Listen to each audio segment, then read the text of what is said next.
Okay. Welcome to the Hindsight podcast. So, where do you think you can find the largest population in the world? It's a simple question, and most primary school kids paying attention in geography will probably get this right. Or would they? Most of you have probably instinctively thought it was China. However, as of mid-2023, India surpassed China with a population exceeding 1.4 billion people. 1.428, I think it was.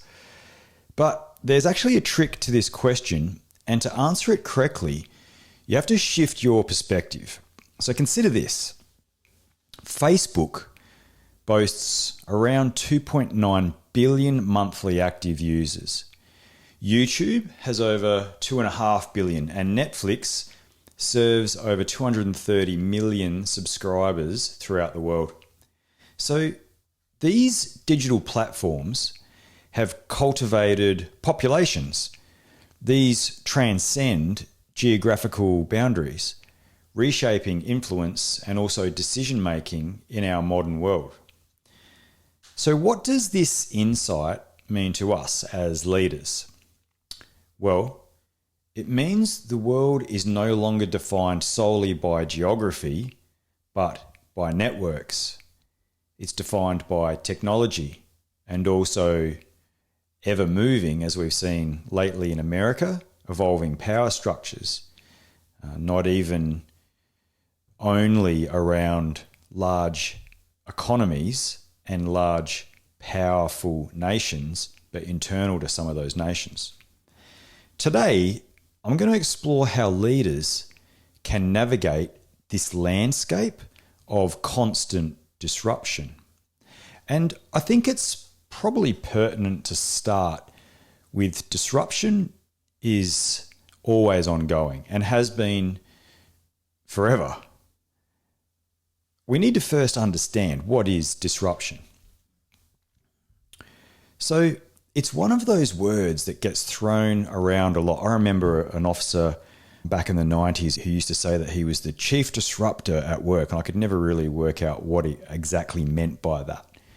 But people throw it around a lot, and especially I hear it in business. I hear businesses using it to talk about their latest technological advances. I hear people running commentary on the news talking about how this has disrupted that, but they never give us a clear example of what it actually is when something is disrupted. People hear disruption and they think about currently AI, technology in general, automation, digital transformation. These are all disruptive things happening in industries. But disruption isn't just about technology. At its core, disruption is about anything that shakes up the status quo, anything that forces an industry, a system, a group, or even an individual to adapt to changing circumstances, perhaps whether they like it or not. Here's an example. Think about Netflix. They started as a DVD rental service. Then they saw where the world was heading towards streaming, digital content, and on-demand entertainment. They didn't just adapt to the shift, they created the shift. Blockbuster? I mean, who are they? They hesitated. For those of you that are old enough to remember, Blockbuster, we used to go in there and get DVDs and videos on the way home from school or on a Friday night. You'd pay some money, get a DVD or, back in my day, a VHS tape over the counter, then bring it back in a week's time after you've probably cloned it yourself and then sold it to your mates. You see, Blockbuster, they clung on to this old model for a long time, too long. And in the end, they didn't just lose the market share, they ceased to exist. Now, that's a pretty obvious example of, one business using that word pivoting, shifting. They were agile. What about Uber? Uber was a new creation. Before Uber, getting a taxi was a pretty rigid set experience, shared normally, a cultural thing. And it could be quite frustrating. You could call a cab company If you're in a small country town in North Queensland, that's one company. You would wait, hope they show up on time, pay in cash. Uber didn't just tweak that model, they completely rewrote the rules. Suddenly, anyone with a car could be a driver. Rides could be ordered instantly from an app. Prices could adjust dynamically depending on how many people there were for the cars and the availability. They didn't just improve the taxi industry, they made the traditional taxi model completely obsolete. Now, here's what these two examples teach us. Disruption doesn't politely knock on your door and wait for you to prepare. It crashes through the front gate, whether you're ready or not. So the big question for leaders is, do you see it coming? And if you do, are you preparing for it? Or when it comes, do you try and resist it for as long as you can until you are obsolete? I think disruption isn't something to fear, it's something to leverage. And that's what we're going to unpack today. How do you as a leader not just survive disruption, but use it to your advantage? And the real basis for this, the real skill here is, how do you navigate it when it's happening? Once you recognize that disruption is occurring, or better yet, you've seen it coming before it gets there and before others have had time to react, how do you respond as a leader? Now, that could be as a CEO. It could be as a high net family. It might be as an entrepreneur. It could be as someone who's in a senior management position looking for the future. So first, the very first thing that you have to think about is situational awareness, agility, and then action. And right before we get started into this, I have to explain what situational awareness is, because most people, they have no idea. In the leadership workshops that we run, when I ask people to define situational awareness, they generally say to be aware of the situation. Okay, to be aware that something's happening. All right. Now, I think this is one of those areas where these military experiences really do bring something to the business world. I talk about situational awareness a lot, and it's pertinent for lots of different scenarios. But at its most basic level, being situationally aware is to understand when there is an absence of a normality or there is the presence of an abnormality. So the absence of a normality or the presence of an abnormality. And that, for many of us, has saved our lives. When you see something that's not quite right, you see something that's not there that should be, or you see something that's there that shouldn't be. That's being aware of the situation, not just the environment, but the whole situation that you're in. And in the context of anticipating change, being situationally aware is vital. The leaders who thrive in disruption don't just react, they are situationally aware. They see it coming. They train themselves to anticipate shifts before they become tidal waves. That means thinking like a futurist, wargaming scenarios, playing out second and third order effects, and constantly asking, what happens next? What is the most likely, what is the most dangerous thing to occur from this shift? And if you want to be ahead of disruption, you really need to build this situational awareness. And that starts with a simple but powerful practice: visualization, visualizing the future with your team. I often ask leaders I coach, if your industry was turned upside down tomorrow, what would that look like? What is the thing that could turn it on its head? Imagine the worst case scenario. Now imagine the best case scenario. What patterns emerge between the two? What vulnerabilities are exposed in your organization or in your business? Now, this kind of exercise does two things. It makes the future less shocking, and it forces you to see opportunities that others might have missed. Because when disruption hits, the ones who've already imagined it They aren't frozen. They're able to move. They're able to anticipate. And another thing, leaders need to create intentional space to track disruption. Most companies are obsessed with their current problems, their day-to-day firefighting. But how often are they sitting down just to ask what's changing? What's next?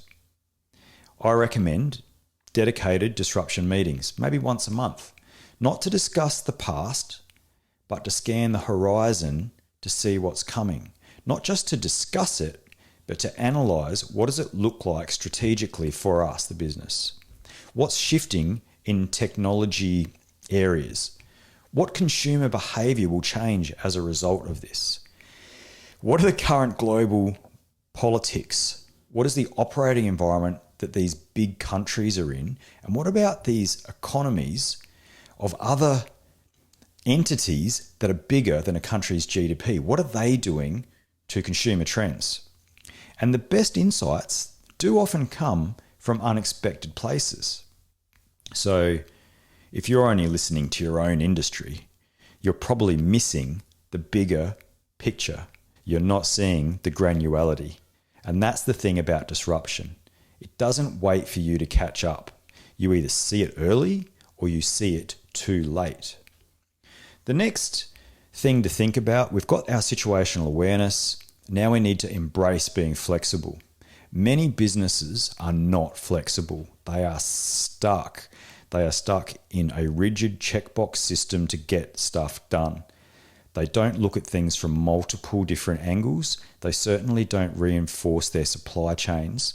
They don't think about what does it look like to be flexible if something was to change in a rapidly moving environment. So let's say you spot a disruption coming. Now what? So that next challenge is actually agility. How quickly can you adjust? What bureaucracy is in your business that is going to stop you from being able to take advantage of the disruption or respond to it or be impervious to it? A lot of companies fail here because they're stuck in traditional consumer-driven market practices. They spend years before perfecting some sort of system. They have a process. They have a way of working. And when the world changes, they cling to what they know instead of adapting to what's happening now. And here's the brutal truth. The more attached you are to the ways that things have always been done, the more vulnerable you are.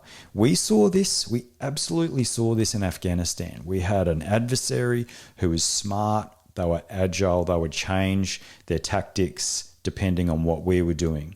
And if we tried to roll out the same tactics, techniques, and procedures as per the doctrinal book, which, oh, by the way, is just a guide, if we'd continued to template things, we would have been defeated in detail. But we would respond to them, they would respond to us, we'd come up with new initiatives, novel ways of doing things, thinking outside of the box, for use of a better term.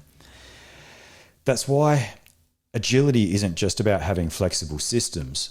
It's about having what I would call a flexible mindset. And again, look at Netflix. When they launched, they were the DVD rental company. They could have doubled down on that model and they would have gone the same way that Blockbuster went. But they saw the shift to digital before most people did. And when they pivoted to streaming, they didn't stop there. They started creating their own content. They are now investing in AI-driven recommendations, and they're constantly evolving. Now they're doing pay-per-view in huge international sporting events.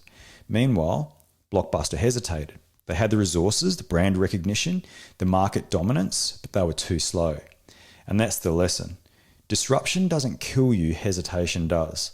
So as a leader, you must create an environment where your team isn't afraid to move fast. That means cutting down unnecessary bureaucracy. If decision-making in your company takes too long, by the time you react, the game has already changed. And here's the thing. This whole thing around agility isn't just about moving fast, it's about learning fast.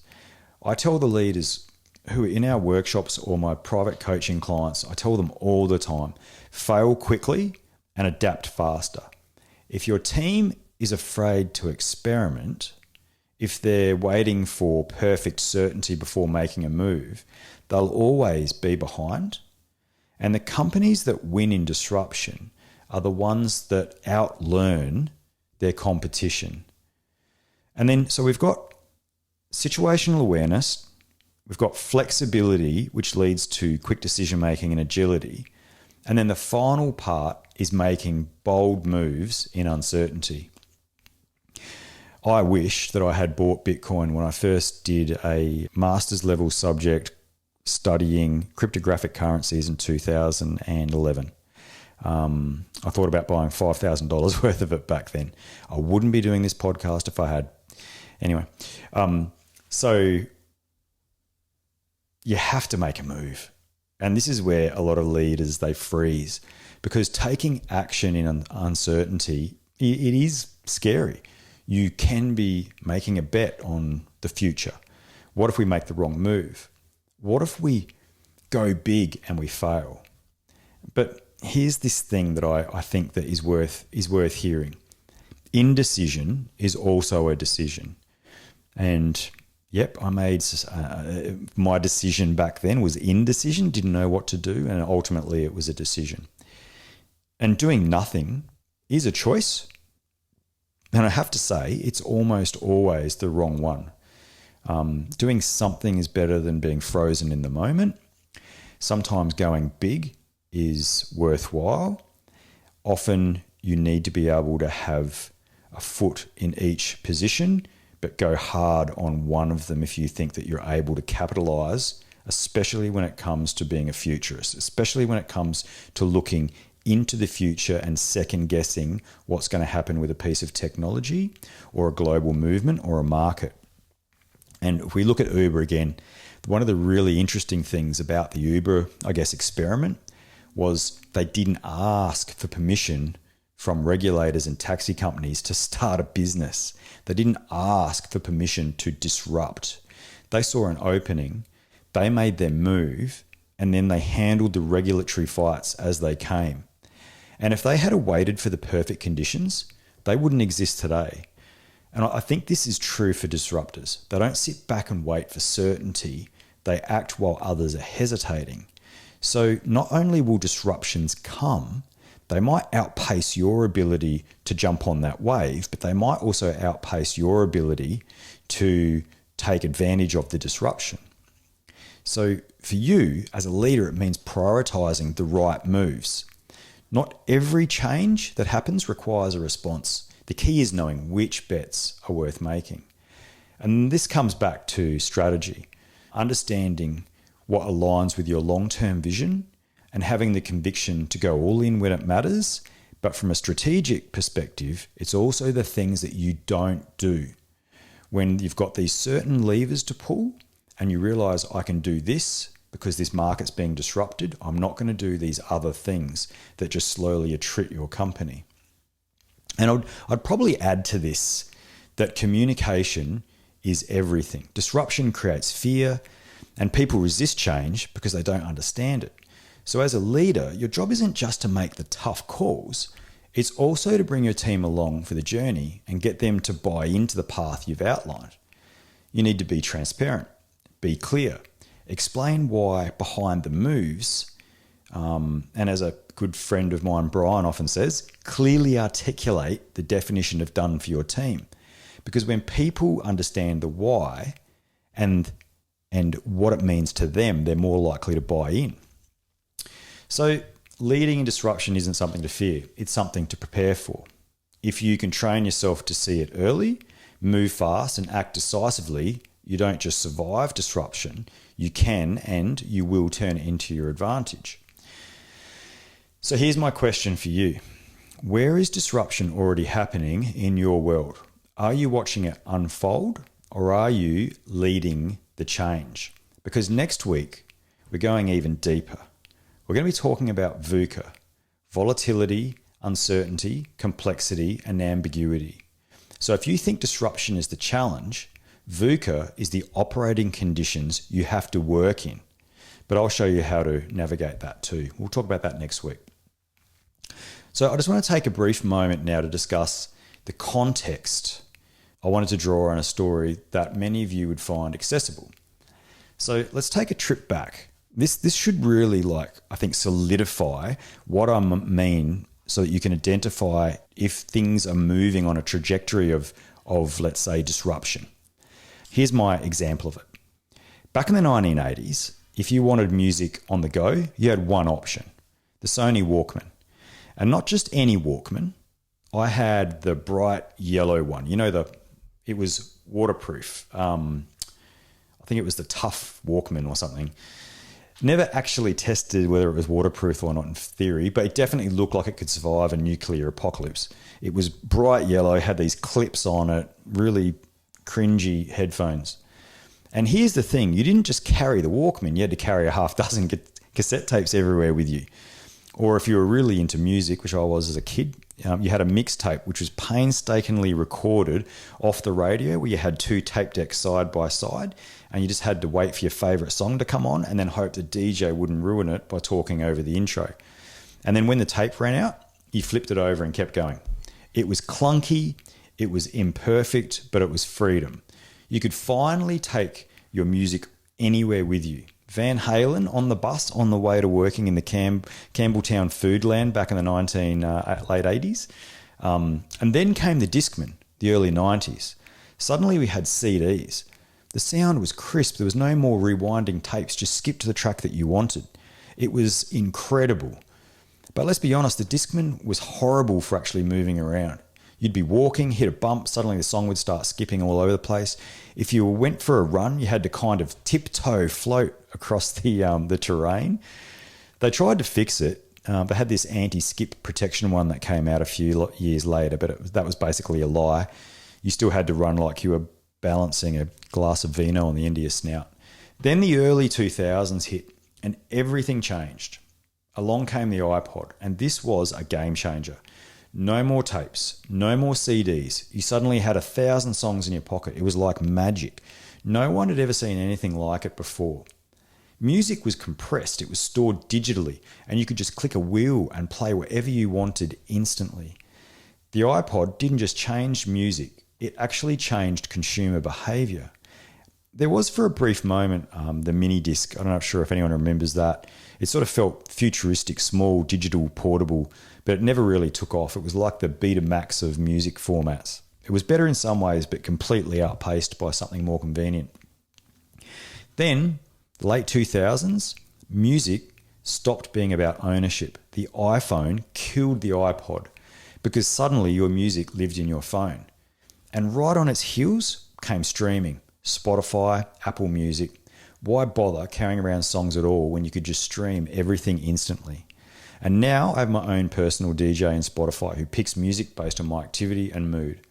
I'm pretty sure that AI-driven DJ is not the last thing we're going to see in this space. So think about that. The shift from you're owning physical tapes to owning files to not owning music at all, just accessing it when you need it. And here's the bigger lesson. Every single one of those changes completely disrupted the industry before it. The Walkman killed home-only listening. The Walkman killed home-only listening. The Discman made cassettes obsolete. The iPod destroyed CD sales. The iPhone wiped out the iPod. And Spotify, it completely changed how we think about music itself and the value propositions of music artists too. And what's wild is we've never gone backwards. No one has asked to go back to carrying the Sony yellow waterproof Walkman. No one's begging for a return to the iPod. Once we experience a better way, we move forward. That's disruption. It doesn't ask for permission, it just moves. And if you're still clinging to the past when it happens, you get left behind. That's why leaders need to think ahead, because whether it's music, business, or entire industries, disruption never stops. And there's some global disruptions we should think of. So it isn't just about technologies, which is probably mostly what I've covered so far. Sometimes disruption happens on a global scale. It forces change. It reshapes economies and industries and how we live our daily lives. let's talk about three of the biggest disruptors in modern times. COVID-19, climate change, the war in Ukraine. Just the wave tops though, I promise. So first of all, the great accelerator. Let's be honest, COVID didn't create change, it accelerated it. Remote work was already happening, but overnight it went from an option to a necessity. E-commerce growing steadily, but then the pandemic forced millions to shift their shopping online permanently. Telehealth, nobody wanted a bar of it. Then consultations over Zoom. Now it's the default. It's even expected. And what does that tell us? It tells us that sometimes disruption doesn't come from a business decision. It comes from external forces. Now, the silent disruptor, climate change. It isn't a future problem, it's here now. It's already shaping industries, policies, consumer behaviour, global human movement patterns. Regulations are tightening. Companies that don't prioritise sustainability are getting bled out of the market, fined, or worse, they're losing all the customers. Consumers' preferences are shifting. Surveys show that more people want to buy from brands align with those values. Supply chains are getting hit. Think about water shortages affecting agriculture, extreme weather events damaging infrastructure. These aren't hypotheticals, they're happening now. Then the war in Ukraine. When Russia invaded Ukraine, it wasn't just a regional conflict, it was a global disruption. Energy markets were thrown into chaos. Europe, which had depended on Russia and their gas for decades, suddenly had to rethink everything. Food supply chains were hit hard. Ukraine is actually one of the world's largest wheat exporters. Disruptions rippled across the planet. And geopolitical stability changed overnight. Nations had to rethink their alliances, security policies, and their entire approach to risk. Because disruption doesn't just come from technology. It comes from wars, climate shifts, pandemics, economic crashes. And the leaders who only prepare for the business as usual or the next quarter's profits get blindsided. What's the so what of this? You can't predict every global disruption, but you can build the ability to respond to them. That means thinking in scenarios, not certainties, investing in adaptability, not just efficiency, building teams that can handle ambiguity. The last few years have been a masterclass in disruption. The question now is, what did we learn? And more importantly, what are we doing about it? Because disruption isn't slowing down. And the leaders who wait for stability, they're going to be waiting a long time. So disruption is a constant. Leaders who anticipate change, embrace adaptability, and act decisively will not only navigate disruptions, but also harness them for innovation and growth. So that's it. That's disruption. Join me next week as we delve into the concept of VUCA, volatility, uncertainty, complexity, and ambiguity, the operating environment that disruption happens within. And I'm going to explore some strategies for leaders to navigate changing environments. If you enjoyed this week's podcast, please share it with a friend, subscribe to the newsletter, and I'll see you next week.